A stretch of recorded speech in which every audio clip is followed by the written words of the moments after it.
Waalaikumsalam. La ilaha illa anta subhanaka inni kuntu minadh dhalimin. La ilaha illa anta subhanaka inni kuntu minadh dhalimin.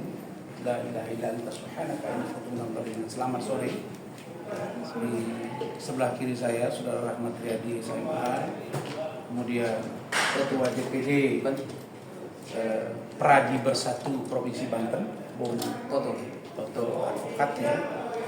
Dan saya ingin sampaikan kepada teman-teman media semua bahwa pada sore hari ini saya sudah menghadiri panggilan klarifikasi oleh DPN Pradi Bersatu, di mana saya sudah bernaung di organisasi advokat ini lebih kurang 2,5 tahun. Dan klarifikasi dimaksud atau klarifikasi tersebut dipimpin langsung oleh Bapak Ketua Umum DPN Pradi Bersatu, Bapak Dr. Zeprin Boykan SH. Dihadiri oleh Ketua Dewan Penasehat, ya kan, Pak Jenderal, Pak Dewan Kehormatan, Bapak Jenderal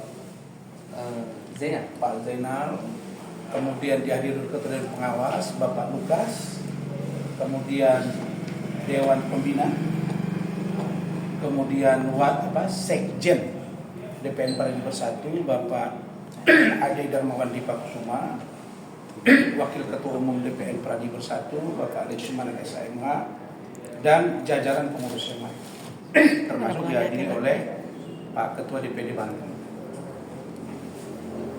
Klarifikasi dimaksud adalah terkait dengan beberapa poin. Pertama, tentang rencana dan persiapan saya untuk menghadapi persidangan yang akan dilaksanakan pada tanggal 12 Desember 2024, hari Kamis depan, yaitu sidang perdana, di mana saya dan Saudari Putri Klim Aprilia alias Klim Hakim akan mengikuti persidangan dari laporan Saudara Hotman Paris Hutapea. Itu sudah saya jelaskan semuanya, persiapan-persiapannya, dasar-dasar hukum yang akan saya bawa di persidangan, materi-materi pembelaan, dan bagaimana cerita yang sesungguhnya. Apakah saya benar pada saat itu sedang menjalankan kuasa atau tidak?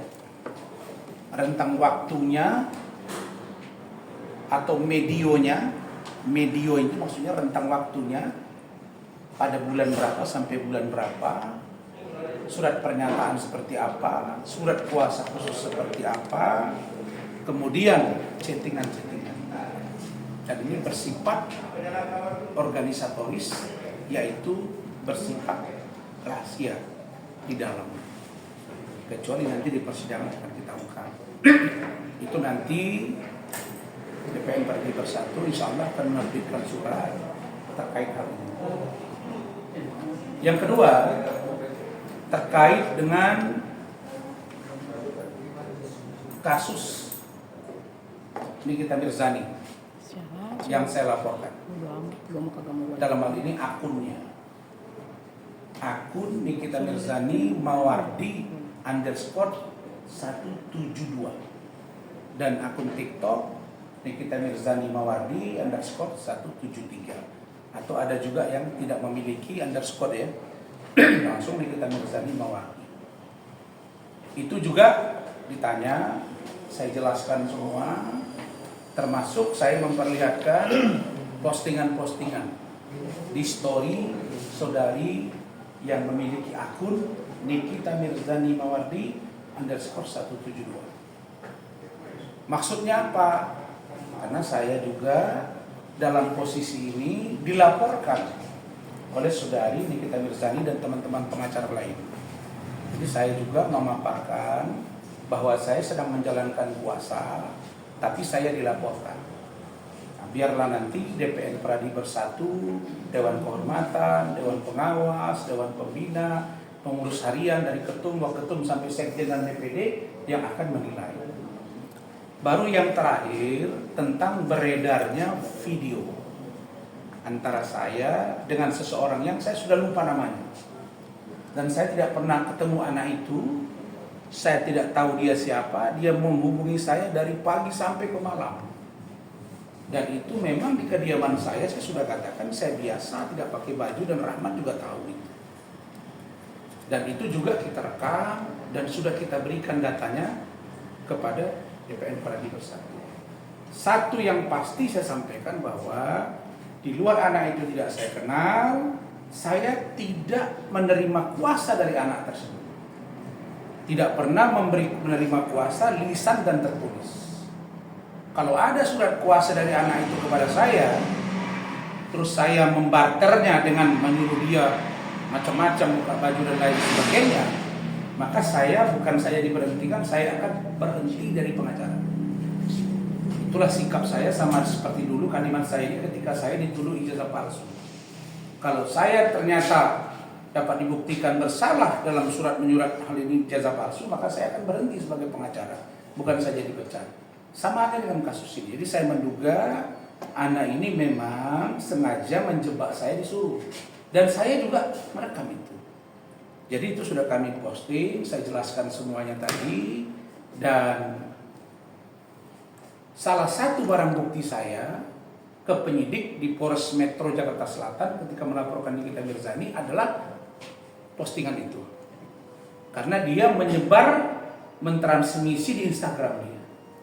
Dan itu nantinya akan yakin saya berimplikasi hukum bagi seorang Nikita Mirzani.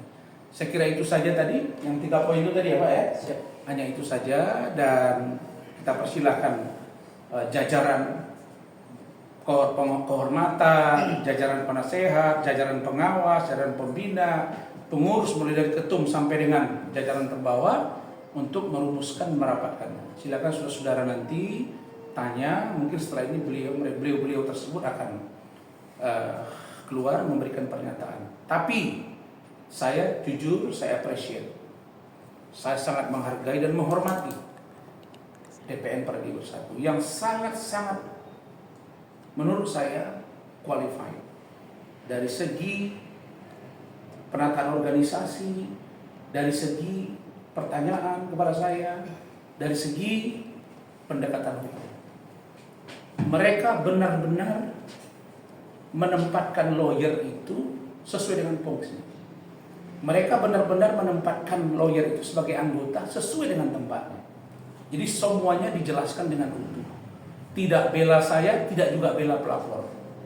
Tapi mereka bergerak pada aturan Undang-Undang Advokat, 7 pilar DPN Pradi yang harus menjadi acuan kita semua. Mudah-mudahan saya doakan DPN Pradi Bersatu akan maju terus, berkembang, karena saya yakin DPN Pradi Bersatu adalah salah satu organisasi advokat yang pantas untuk menaungi banyak advokat ternama di negara ini. Begitu.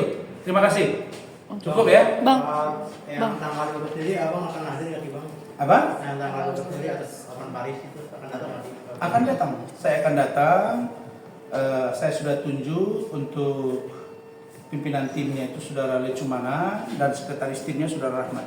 Dibantu beberapa orang. Kita ada 33 orang yang akan aktif di persidangan itu bergantian sekitar 10 sampai 15 orang.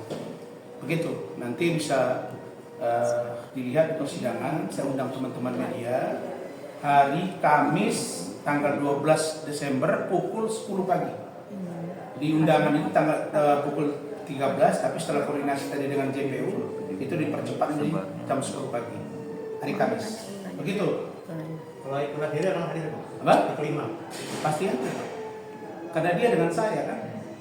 Jadi saya dengan dia itu sama-sama disidangkan dan barangkali penuntutannya saja yang berbeda. Tapi kalau materi dan lain-lain nanti mungkin akan disamakan karena JPU-nya sama.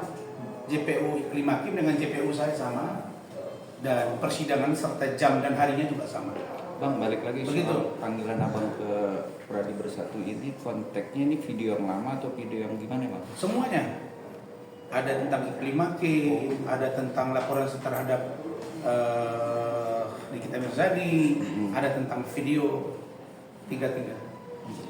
Karena DPN Pradi Bersatu mungkin sudah menganalisa jauh-jauh hari 3 poin ini sangat tepat untuk saya dimintai keterangan atau klarifikasi demi terangnya semuanya.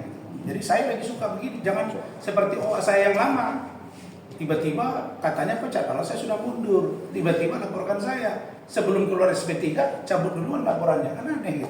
Lebih baik begini, ini baru gentle. Saya suka. Iklim Hakim mungkin udah jelas nih kan, udah. Yang satu lagi nih kalangan apa bang? Video yang Saya nggak kenal itu anak yang video beredar yang kata saya nggak pakai baju itu kan. Saya nggak tahu itu siapa. oh gitu. Iya, saya nggak tahu. Nggak pernah ketemu, nggak tahu. Saya tahu itu jebakan dan kita juga rekam. Tapi sebelumnya emang ada internet nggak sih bang dengan video itu? Tidak tahu saya. Saya tidak kenal dia. Dan saya tahu itu suruhan. Dan benar setelah itu kan langsung di-upload dari kita. Dan di kita laporkan. Termasuk barang bukti saya itu. Yang orang yang selain di kita make lagi akan dilaporkan juga nggak bang video yang? Saya nggak tahu anak itu. Kalau saya tahu anak itu saya laporin. Saya nggak tahu alamatnya di mana, siapa dia, dan nggak pernah kontak lagi dengan saya. Sejak saat itu sampai hari ini saya nggak pernah tahu. Untuk pekerjaannya juga pun Tidak tahu saya. Itu tahun berapa bang? Masih buat 3 bulan ini. Baru-baru ini aja. Nih. Mungkin ada Mat mau ditambahkan, silakan. Mungkin tadi hasil diskusi di dalam berarti hanya seputar itu aja ya Bang ya? Bukan diskusi, saya diminta Maksudnya klarifikasi. iya klarifikasinya Iya. hanya sekedar itu aja ya Bang? Iya. Oke. Berarti dari Pradi Bersatu akan menegaskan atau seperti apa nantinya Bang? Ya, Kalau mudah-mudahan DPN Pradi Bersatu akan memberikan jawaban yang konkret baik lisan maupun tertulis. Dan saya juga berharap ada juga jawaban dalam pengertian ya surat tertulis juga dari DPN Pradi Bersatu. Saya kira itu baguslah. Apalagi seorang lawyer itu fenomena seperti saya, ya wajar loh. Ya, saya juga banyak diingatkan. Ya saya terima kasih. Ya. Dan teman-teman DPD juga perlu tahu kan cerita yang sebenarnya gitu kan. Kalian kan tahu saya kan, orang dua istri saya bawa kok. Saya lebih mulia melakukan sesuatu dengan jalan yang benar daripada saya meng-up ke media yang tidak baik. Saya baru kaget lagi sekarang ya, ada satu orang yang katanya dia artis, public figure, tapi mohon maaf, bajunya, ya Tuhan, mohon maaf, kelihatan putihnya, benar kan? Aduh, saya sedang berpikir ini masuk pornografi atau enggak? Tapi sedang saya dalami, karena menurut saya tidak pas. Tidak pas menurut saya. Nah, saya masih lihat video-videonya tadi, dan bahkan pernah diginikan lagi, waktu dia live. Nih, kalian mau lihat nih, ada. Dan tadi saya tengok di salah satu acara, dia pakai baju, dia nyanyi, juga kelihatan. Ini Indonesia ke timur ya, tolong dijaga. Saya kira ini kalau dibiarkan bahaya. Saya sedang dalami. Oke, thank you, cukup ya. Siap bang. Terima kasih, Bang. Terima kasih.